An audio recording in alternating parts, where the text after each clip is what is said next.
এখানকার মাঠ এগুলো আসলেই লাল। আপনাদেরকে এই সংক্ষিপ্ত সময়ের মধ্যে কি দেখাতে পারি, আপনারা ভিডিওটি দেখতে থাকুন এবং এনজয় করতে থাকুন। গুড মর্নিং বন্ধুরা, আরেকটি নতুন ভিডিওতে আপনাদের জানাচ্ছি সকলকে স্বাগতম। এখন বাজে ভোর 6টা। আজকে আমরা আমাদের যারা সহকর্মী আছে, মানে আমরা যেখানে জব করি, তারা সবাই মিলে একটা অনুষ্ঠান করতে যাচ্ছি, যেটা হলো ক্রিকেট খেলা। আমরা আজকে ক্রিকেট খেলবো, আর তার পাশাপাশি আজকে খাবারের আয়োজন করা হয়েছে।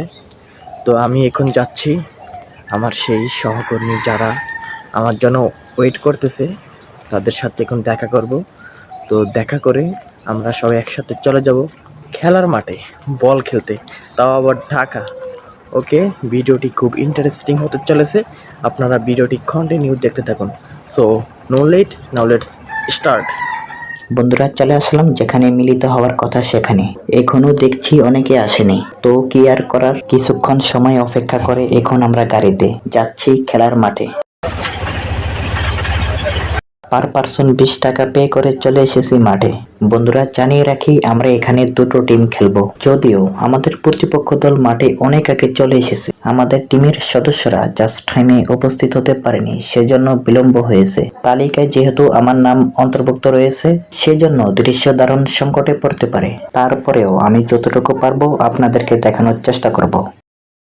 বন্ধুরা, যারা এতক্ষণ আমাকে দেখছেন, ভিডিওটি অনেকক্ষণ হচ্ছে কন্টিনিউ করা হয়নি, তো এখন আবার স্টার্ট করলাম। যেহেতু ভিডিওটা শুরুই করলাম, যদি শেষ না করি তাহলে তো আমার কাছেও খারাপ লাগবে এবং আমার দর্শকদেরকে দেখাতে পারলাম না আজকের বিষয়টা কি হচ্ছে। বন্ধুরা, এখানে মূলত ভোর 6টায় ক্রিকেট খেলার জন্য আসছি। আমরা যারা অফিস করি, যারা আমরা সহকর্মী আছি, কিংবা আমাদের যারা স্যার আছেন, তারাও এখানে আসছে। তো সেখানে আমি খেলেছিলাম, সেজন্য আর ভিডিওটা কন্টিনিউ করা হয়নি। তো এখন আপনাদেরকে আমি বিষয়টা বলছিলাম। বন্ধুরা, আপনারা দেখতে পাচ্ছেন আমি এখন আছি একটি খামারে। এই খামারটা হচ্ছে দুন্দুল খামার। এখানে দুন্দুল তরকারি চাষ করা হয়। যদি আপনাদেরকে আমি ব্যাক ক্যামেরায় দেখাই, এই দেখুন, এই হলো দুন্দুল গাছ। দুন্দুল তরকারি ধরছে গাছে। আর এ হলো ফুল, দুন্দুল এবং দুন্দুল ফুল, বেশ দারুণ লাগছে দেখতে। বন্ধুরা, আমি যদি এখন এর এক্সাক্ট লোকেশনটা বলি, সেটা হচ্ছে সাভার ড্যাপোলিন লাল মাঠ। হ্যাঁ, লাল মাঠ এখানে কেন বলা হয়, আমি এর রিসার্চ করতে গিয়ে দেখলাম আসলে এখানকার মাটি হচ্ছে লাল। হ্যাঁ, আর এই মাঠগুলো না প্রচুর বিস্তৃত। এখানে লোকজন খেলতে আসে, যেহেতু আজকে হলিডে, তো বিভিন্ন অফিস, বিভিন্ন সরকারি প্রতিষ্ঠান আজকে বন্ধ, তারই প্রেক্ষিতে মানুষ এখানে আসে, খেলাধুলা করতে আসে এই লাল মাঠে। তো আমি আপনাদেরকে লাল মাঠে এসে যদি লাল মাটি না দেখাই, বিষয়টা অপূর্ণ থেকে গেল। সো এবার আমি আপনাদেরকে লাল মাটিটা দেখাচ্ছি। ওকে, এই দেখুন বন্ধুরা, এখানকার মাঠ এগুলো আসলেই লাল। দেখুন, এখানে লোকজন খেলছে, দেখুন মাটিগুলো লাল।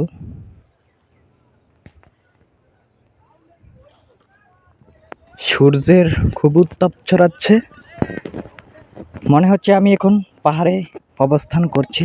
তার কারণ হচ্ছে এখানে যে সবজি বাগানটা আছে, যে তরকারি বাগান, এটা উপরেই আছে, উপরেই চাষ করা হয় এখানে। আর মাঠটা হচ্ছে এখানে নিচে, নিচে লোকজন খেলা করছে। যে আমি এখন যে সবজি বাগানে আছি, এটা তো মাঠের মাঝখানে করা হয়েছে।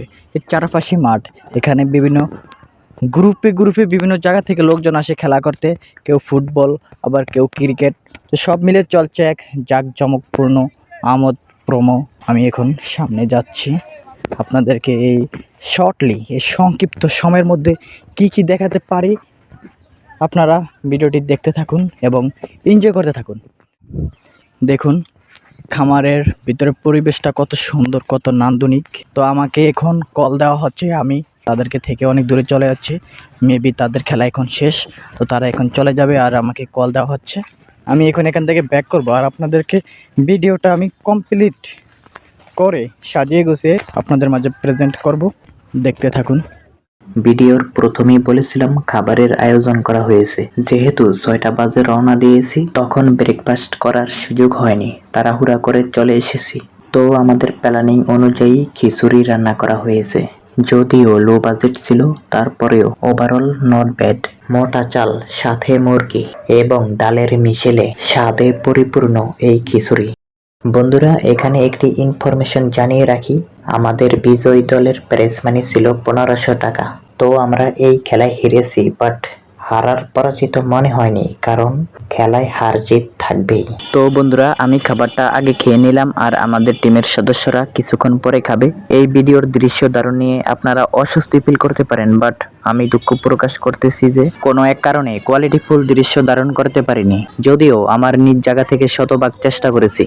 তো বন্ধুরা, আজকের ভিডিওটি এখানেই শেষ করতে হচ্ছে। আর হ্যাঁ, আমি ঢাকা সাভার ডেইরি ফার্ম নিয়ে একটি ভিডিও তৈরি করেছি। ভিডিওর লিংক এই ভিডিওর ডেসক্রিপশন বক্স অথবা কমেন্ট বক্সে দেওয়া থাকবে, আপনারা চাইলে চেক ইন করে দেখতে পারেন। ওকে, পরবর্তী ভিডিও দেখার আমন্ত্রণ জানিয়ে আজকের ভিডিওটি এখানেই শেষ করতে হচ্ছে। সবাই ভালো থাকুন, সুস্থ থাকুন, আল্লাহ হাফেজ।